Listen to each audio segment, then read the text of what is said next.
دیکھیے بھائی، یہ جو ویڈیو آپ نے سینڈ کیا ہے طارق جمیل کا، بے حیائی کے اس کے مناظر ہیں اور ساتھ آواز چل رہی ہے کہ بے حیائی سے بچو، بے حیائی سے بچو۔ کون اس سے بچے گا، کیسے اس سے بچے؟ اور ساتھ وہ ویڈیو چل رہی ہے جس میں خواتین سے ہاتھ ملا رہا ہے اور فحش قسم کی گفتگو بھی کر رہا ہے۔ تو اصل میں آج کل اس کا ایک اور بھی سکینڈل سامنے آیا ہے۔ اس کی جتنے بینک بیلنس ہیں، جتنا لوگ اس کو فنڈز وغیرہ دیتے ہیں، وہ بھی ایک علیحدہ داستان ہے۔ تو اصل میں ساتھ اس کے لکھا ہوا تھا کہ یہ عمران خان کا ساتھ دینے کی وجہ سے اب یہ بھی شکنجے میں آ رہا ہے۔ تو میرے بھائیوں، یہ عمران خان کا ساتھ دینے کی وجہ سے نہیں، بلکہ شرک پھیلانے کی وجہ سے، کفر پھیلانے کی وجہ سے۔ اللہ کی لاٹھی جو ہے نا، وہ بے آواز ہے، ڈھیل ہے، لیکن جب گرفت آتی ہے نا تو پھر اللہ تعالیٰ کسی کو نہیں چھوڑتا ہے۔ تو یہ عمران خان کا ساتھ دینے کی وجہ سے نہیں، طارق جمیل پر جو اللہ کا عذاب آیا ہے یا آ رہا ہے، یہ اس کے شرک اور کفر کی وجہ سے ہے۔ کیونکہ یہ اللہ کا ایک قاعدہ ہے، کلیہ ہے، قل سیروا فی الارض فانظروا کیف کان عاقبۃ الذین من قبل کان اکثرهم مشرکین، کہ زمین پر چلو پھرو اور دیکھو پچھلی قوموں کا، یعنی کچھ مطالعہ کرو یا پوچھو ایک دوسرے سے، پچھلی قوموں کے اوپر اللہ کے عذاب کیوں آئے ہیں۔ نوح علیہ السلام کی قوم کے اوپر جو پانی کا عذاب آیا، ڈبکیاں دے دے کے مارا اللہ نے ان کو، سید زادہ بھی اسی طرح اس عذاب کی لپیٹ میں آ گیا، نوح علیہ السلام کی بیوی بھی اسی طرح، لوط علیہ السلام کی بیوی، ابراہیم علیہ السلام کا والد، خود آخری نبی محمد صلی اللہ علیہ وآلہ وسلم کا چچا اور قریبی رشتہ دار، اور پھر نبی علیہ السلام کا یہ کہنا اپنی بیٹیوں کو کہ دیکھو آج دنیا میں جو کچھ تم مجھ سے لینا چاہو لے لو، لیکن کل اللہ کے ہاں میں تمہیں نہیں بچا سکوں گا۔ اس انداز سے یہ سارا دین تو یہ ہے، لیکن انہوں نے جو شرک اور کفر کا وہ ادم مچایا ہے، واسطے وسیلے کا شرک، پکاروں کا شرک، نظر و نیاز کا شرک، رکوع اور سجدے کا شرک، ہر شرک اس کے اندر موجود ہے۔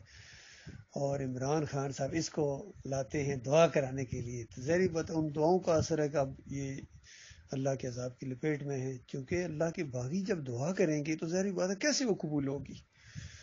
یہ سارے ہی ایسے ہیں، یقین کیجیے، علی انجینئر ہو، فضل الرحمان ہو، طاہر القادری ہو، اور تقی عثمانی ہو، رفیع عثمانی اور مفتی محمود ہوں، سارے شرک کے دائی ہیں۔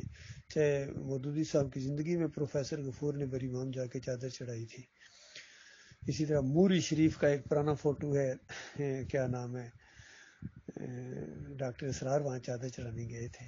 یہ طارق جمیل تو کئی دفعہ دیکھا گیا ہے، مزاروں کے اوپر جا کے دعائیں مانگتا ہے، سب کچھ کرتا ہے، ہر وہ شرک کرتے ہیں جو پچھلی قوموں کے اندر تھا، اور عوام چونکہ شرک کے بغیر نہیں رہ سکتی ہے۔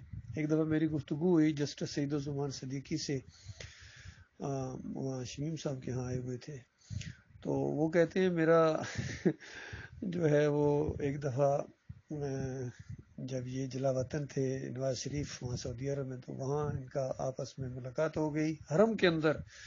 تو جسٹس سعید الزمان صدیقی کہتے ہیں کہ میں نے کہا نواز شریف باقی تو چلو اور باتیں ہیں، لیکن تم کیوں شرک کرتے ہو، یہ مزار اور کمپلیکس اور یہ کیا، یہ سب کچھ کرتے ہو وہاں لاہور میں۔ تو آگے سے نواز شریف نے کہا، یہ الفاظ ہیں جسٹس سعید الزمان صدیقی کیا فوت ہو گئے ہیں، وہ کہتے ہیں کہ نواز شریف نے کہا سر قوم اس کے علاوہ نہیں مانتی ہے، یعنی قوم کا مزاج مشرکانہ ہے، اس کے علاوہ نہیں ووٹ دیتی ہے۔ تو وہی پہچان گئے، صحیح پہچانا انہوں نے، اور عمران خان نے بھی صحیح پہچانا عوام کو کہ جب تک شرک نہ کرو یہ عوام ووٹ نہیں دیتی ہے۔ اسی وجہ سے انہوں نے وہاں جا کے گنج شکر کے مزار کے اوپر سجدے کیے اور بازو کے اوپر یا علی مدد کا پٹا بندوایا، یہ تو میں نے خود اپنی آنکھوں سے دیکھا ہے۔ پھر وہاں جو پھولوں کی چادر اور پھول آگے پیچھے اپنی بیگم صاحبہ کے ساتھ جا کے انہوں نے سب کچھ کیے۔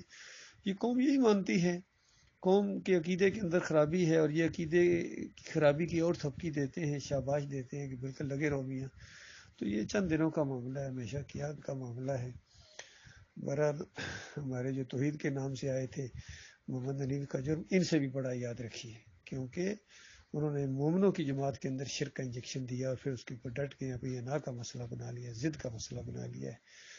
ان کی انا اوپر رہے، چاہے اللہ کے دین کا جنازہ نکل جائے، اس کو کوئی پرواہ نہیں ہے، اور آپ لوگ ان کا ساتھ دے رہے ہیں، ظاہری بات آپ برابر کے شریک ہیں، برابر کے مجرم ہیں۔ یہ زندگی اگر کسی وقت ختم ہو گئی تو پھر دوسرا موقع تو نہیں ہے. اگر دوسرا موقع ہوتا نا تو پھر بھی انسان کہتا چلو ایک دفعہ اگر میں پھنس گیا تو دوسری دفعہ نہیں وہ کام کروں گا. مسئلہ یہ ہے کہ صرف ایک موقع ملا ہے اس امتحان کے اندر، اگر اس میں ایک دفعہ فیل ہو گئے، خاص کر عقیدے کی خرابی آ گئی، نظریاتی خرابی آ گئی، تو پھر کیا کرو گے؟ عمل کی خرابیاں تو اللہ تعالیٰ نے وعدہ کیا ہے، عمل کی خرابیاں چاہے سزا دے کے یا بغیر سزا کے بھی بڑے تحمل والا مالک ہے، بے شمار گناہ وہ معاف کرے گا بغیر سزا کے.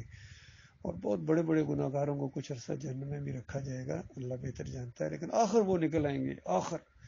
لیکن یہ شرک کرنے والے، یہ واسطے وسیلے والے، یہ پکاروں والے، یا علی مدد والے، یا رسول مدد والے، اور یہ واسطے وسیلے کے ساتھ پکارنے والے اور رکوع اور سجدے ثابت کرنے والے، یہ جہنم کی آگ سے کبھی نہیں نکل سکیں گے. جمہوریت والے، یہ صوفی والے، یہ بنیاد الطالبین والے، انفاس العارفین والے اور فیوز یزدانی والے کبھی نہیں نکل سکیں گے.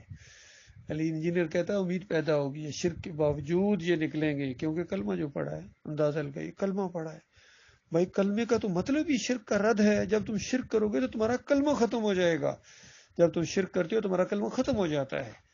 تو کہتا ہے کہ میں سب کے پیچھے، بریلویوں کے پیچھے، دیوبندیوں کے پیچھے، اہل حدیثوں کے پیچھے، سب کے پیچھے نمازیں پڑھ لیتا ہوں، چندے بھی دیتا ہوں ان کی مساجد کے اندر. یہ حال ہے ان نمک حرام غداروں کا اور ان کا ساتھ دینے والے باغیوں کا اور طاغوت کے پجاریوں کا.